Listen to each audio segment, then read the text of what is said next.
Hello everyone, my name is Alberto and welcome back to my channel.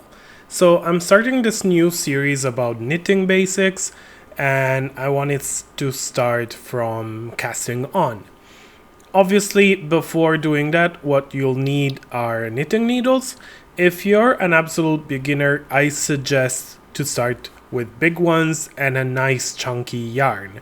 That's because it's easier to work with and to see if you make mistakes and how to correct them. I also suggest you to use either metal or plastic needles because the wooden ones, although they look very cute, they're a bit harder to use. There are also other types of needles, like this is a set of circular needles. You have all different sizes, and when you put them together through cord, they look like this. And these are used for circular projects that don't need seams, basically tubular things. But we are gonna start with our regular needles. These are plastic, they're size 9, so quite big. And this is a nice chunky yarn. I also suggest you use wool because it's a bit more slippery. And to start out, the rule of thumb usually is to measure 3 times the width of the project you're making.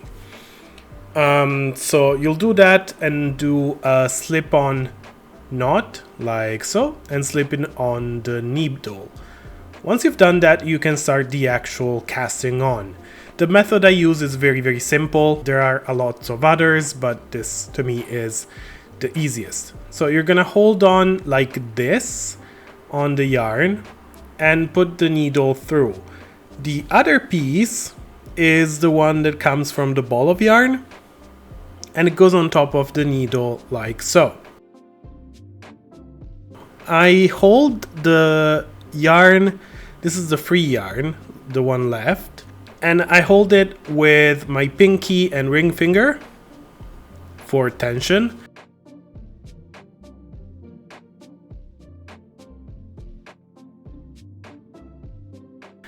And then I use my thumb and my pointer finger like so. I pull the free yarn and I create a stitch. Obviously this takes a little bit of practice. The best way usually is to put the needle under your right armpit if you're right-handed. It just because it holds it still and it's easier to do. And this way you're gonna cast on as many stitches as you need or your project calls for, and that's it. You'll have this long tail left, and at the end we'll see how to weave it in or get rid of it, but that's gonna stay there until the end of the project. And that's it. This is how the cast on stitches look like. And I hope you enjoyed the video and it was useful for you. If you did, please like and subscribe. And I'll see you next time with the next stitch. Bye!